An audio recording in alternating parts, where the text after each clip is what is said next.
내가 너무 힘들어서 회사를 그만둔다고 했을 때 사람들은 되게 쉽게 좀 더 버텨봐라, 뭐 세상에 이렇게 힘들지 않게 회사를 다니는 사람이 있느냐, 뭐 이런 얘기들을 해줘요. 그런데 어떤 사람이 되게 진지하게 내가 회사를 그만두고 싶다라는 얘기를 했을 때는 많이 참아왔다라는 전제가 있어요. 내가 참을 만큼 참다가 더 이상 참지 못하겠으니까 이제 그런 말들을 굉장히 진지하게 꺼내는 거죠. 마치 병의 비유를 하면 내가 시름시름 조금씩 앓다가 도저히 안 되겠으니까 이제 병원에 가보겠다라고 얘기하는 것 같은 거죠. 그래서 내가 정말 그만둘 때가 되면 단순히 머리로만 누군가를 싫어하고 이 회사가 어렵다고 생각하는 게 아니라 내 온 몸의 세포가 이 회사, 내가 하고 있는 일을 거부하고 있다라는 그런 징조들이 일어나요. 온 몸의 세포들이 그만두라고 얘기할 때는 일단 온몸의 세포들이 그렇게 얘기하기 때문에 굉장히 얼굴이 안 예뻐져요. 그러니까 나는 되게 치장을 하고 며칠 푹 쉬고 회사에 나가도 어디 아프다가 왔느냐, 어디 시름시름 좀 앓다가 왔느냐라는 소리를 들을 정도로 굉장히 안색이 안 좋아지고 못생겨 보이기도 하고 이제 그렇게 일단 몸이 먼저 반응을 하는 거죠. 그렇게. 그러다가 그게 좀 더 지나면 자꾸 아파요. 회사에 다니면서. 그러니까 감기도 더 자주 걸리는 것 같고 몸살도 더 자주 나고 병명이 없이 계속 시름시름 아픈 거예요. 그러다가 온몸의 세포가 싫어하니까 이제 이 회사에서 내가 느낄 수 있는 뭐 눈으로 보는 것들, 코로 냄새 맡는 것들, 귀로 듣는 것들 이런 모든 것들이 다 싫어지는 거예요. 그러니까 처음에 내가 이 회사에 왔을 때는 굉장히 안락하고 편했던 그곳이 너무 불편해 보이고 누추해 보이고 싫은 거예요. 그러니까 집에서 회사까지 가는 길도 예전에는 어느 정도 괜찮고 즐거웠다면 이제는 그 길도 되게 지긋지긋하고 싫은 거예요. 그래서 그 회사와 관계된 모든 것들이 이제 불편하게 느껴지는 거죠. 이쯤 되면 이제 진지하게 정말 그만둘 생각을 하셔야 되는 거죠. 이제 그게 첫 번째 증상이고 이제 두 번째 증상은 이제 그 내가 하고 있는 일에 대한 불감증이 생겨요. 그래서 내가 성과를 내서 칭찬을 받아요. 그러면 기뻐해야 되잖아요. 근데 그게 내일 같지가 않은 거예요. 회사 좋은 일 시켰네 라고 이제 그런 조서어린 마음이 들기도 하고 어떤 좋은 일, 누군가가 또 뭔가 성과를 냈을 때도 같이 기뻐해 주는 게 아니라 그냥 별 감흥이 없는 거예요. 마찬가지로 내가 뭔가 실수를 했어요. 그럼 미안해하고 되게 더 잘해야겠다는 생각이 들어야 되는데 그게 아니라 그냥 내가 또 실수했나 보다. 뭐 또 지나가겠지. 뭐 혼나고 말겠지. 이렇게 그 감정에 어떤 리듬이 생기지가 않는 거예요. 그냥 싫어도 그만, 좋아도 그만. 그러니까 마치 연인 관계에서 정 떨어졌을 때 나타나는 반응들 있잖아요. 얘가 뭘 해도 별로 감흥이 없는 그 상태. 그러면 이것도 이제 아주 심각하게 내가 회사를 그만둘 때가 됐구나라고 이제 생각을 하셔야 되는 거죠. 내가 최선을 다해서 그렇게 관계를 회복하고 뭔가를 극복하기 위해서 노력하는 것도 중요한데 어느 정도 선을 그어놓고 그렇게 하셔야 된다는 거예요. 내가 가지고 있는 정체성, 나의 자존감 이런 것까지를 송두리째 무너뜨리면서 거기서 일을 해서는 안 된다는 거예요. 왜냐하면 그렇게 해버리면 내가 다른 곳에 가서도 이런 기억, 이런 상처들 때문에 어떤 좋은 기회가 오고 내가 뭔가를 잘할 수 있는 상황이 돼도 그 역량을 발휘할 수가 없어요. 이미 내상을 크게 입었기 때문에. 그래서 그렇게 큰 상처를 입기 전에 빨리 결정을 하셔야 되는 거죠.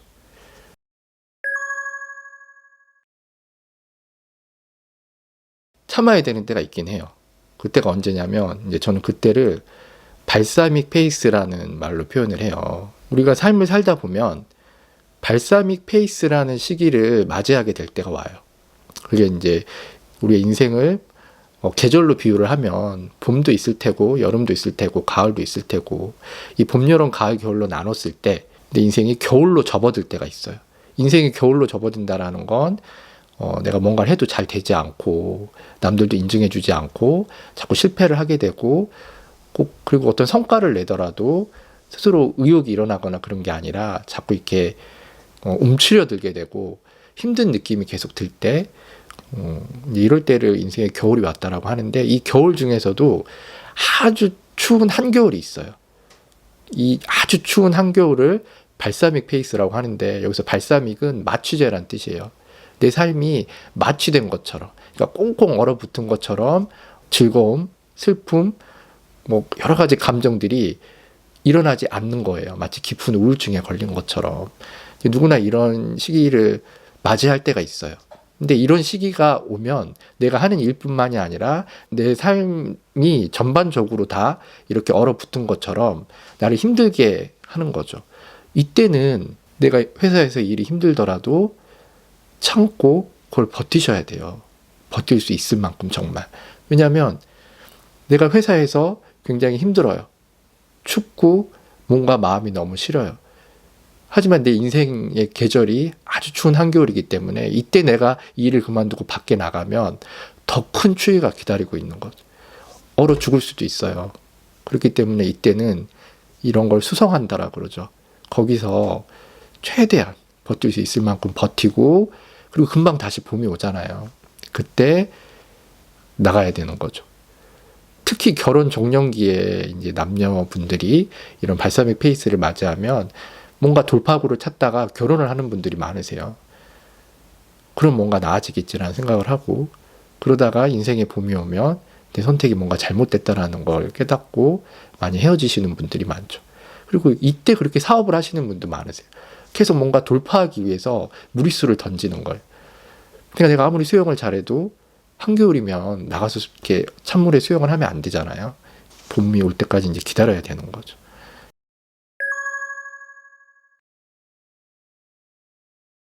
그래서 이럴 때는 내가 하고 있는 일만 보는 게 아니라 일 이외에 내 삶을 전반적으로 볼 수 있어야 돼요. 그래서 내가 일만 힘든 게 아니라 나의 부모님과의 관계, 친구와의 관계, 그리고 뭐 형제와의 관계, 그리고 내가 뭐 취미로 하고 있는 일들, 이 모든 것들이 동시다발적으로 아주 추운 겨울을 맞이하게 되거든요. 그러니까 내가 삶을 살면서 이 직장에서만 힘들어요. 그거는 지금이 내 인생의 겨울이라는 뜻이 아니죠. 그냥 일이 힘든 거예요. 근데 일도 힘들고 다른 것도 다 같이 힘든 거예요. 마치 고구마 줄기에 고구마들이 달려 나오듯이 어딜 가도 불행한 느낌을 받는다면 그때는 내가 추운 겨울에 들어왔구나. 그러면 뭔가를 행동하기보다는 참고 인내하라는 뜻이구나. 그렇게 받아들이셔야 되는 거죠. 제가 알고 있는 지인 중에서 대기업에서 임원까지 하신 분이 계세요. 근데 임원을 하면서 그 회사 대표와 약간 문제가 생겼어요. 그래서 자꾸 그만두고 싶다고 이야기를 하시더라고요. 그래서 회사를 그만두고, 그래서 자기는 성공한 샐러리맨으로서 자신의 어떤 경험이나 이런 거를 책으로도 내고 강연도 하고 새로운 인생을 살고 싶다라고 얘기를 하시는 거예요. 근데 그분의 그런 회사 생활 말고 그분의 일상을 들여다 봤을 때도 약간 많은 문제가 있었어요. 그러니까 부인과도 굉장히 사이가 안 좋은 상태였고, 아이들도 이제 사춘기가 돼서 엇나가는 것 같더라고요. 그리고 부모님도 아프고, 뭐 친구들과의 관계도 이상하게 많이 어그러져 보였어요. 그 시기에는. 그래서 아무리 좋게 보려 그래도 그분은 틀림없이 지금 아주 추운 겨울을 나고 있는 것처럼 보이더라고요.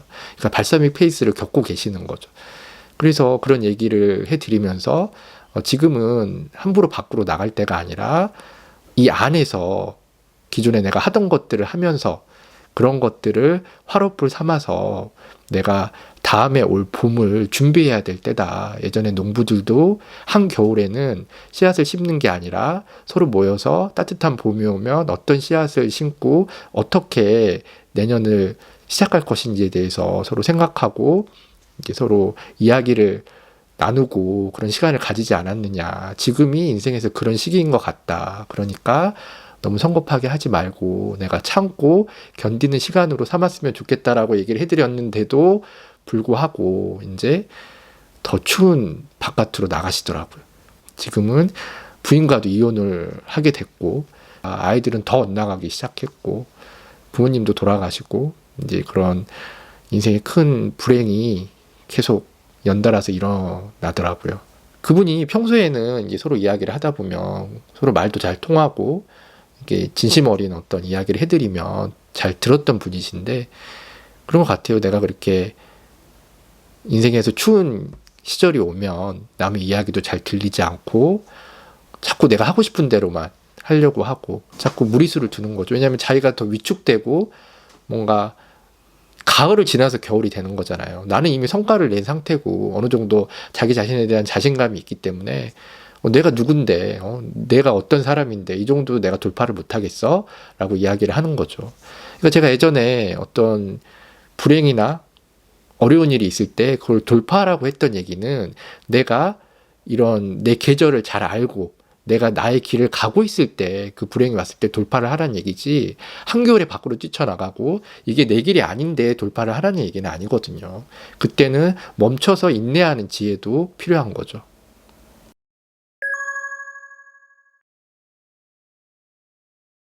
그렇죠. 그래서 내가 내 주위를 둘러봤을 때 이런 지금 내 삶에서 아주 추운 겨울을 나고 있다라고 생각한다면 먼저 내 몸을 녹일 수 있는 화롯불을 찾으셔야 돼요.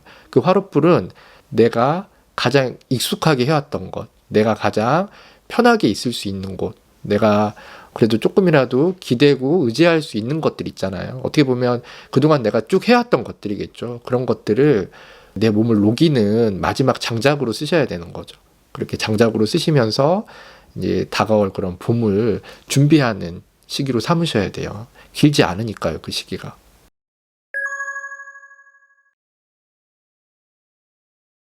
그렇죠. 어떻게 보면 인생에 그런 겨울이 있는 이유가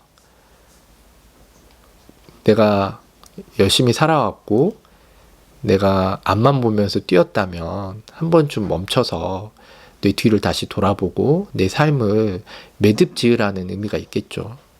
마디를 지어야 또 성장할 수 있으니까요. 내가 너무 잘해서 그래서 더 큰 세상으로 나가고 싶어서 이곳을 그만두고 다른 곳을 찾게 된다면 그것처럼 좋은 경우는 없겠죠. 그런데 아마 대부분의 경우가 그런 경우라기보다는 지금 내가 하고 있는 어떤 일 속에서 힘든 상황을 겪거나 아니면 오해가 생기고 어떤 관계에 어려움이 생겨서 또 다른 일을 찾아서 이직을 하거나 퇴직을 하려는 분들이 더 많으실 거예요. 그리고 그런 힘든 결정을 하시는 분들 중에서는 또 틀림없이 모든 걸 그렇게 얼어붙게 하는 인생의 가장 추운 한겨울을 지내고 있는 분들도 계실 거라고 생각을 해요. 지금도 그렇잖아요. 그렇게 춥고 힘들었지만 조금 있으면 3월이 되고 봄이 오잖아요. 그런 것처럼 내가 그 시기를 조금만 더 힘을 내서 현명하게 이겨내신다면 살았던 삶보다 훨씬 더 크고 높은 곳을 볼 수 있는 또 다른 삶을 살 수 있을 거라고 생각해요. 그러니까 여러분들도 너무 두려워하거나 힘들어하지 마시고 지금 이 어려운 상황을 잘 이겨낼 수 있었으면 좋겠습니다.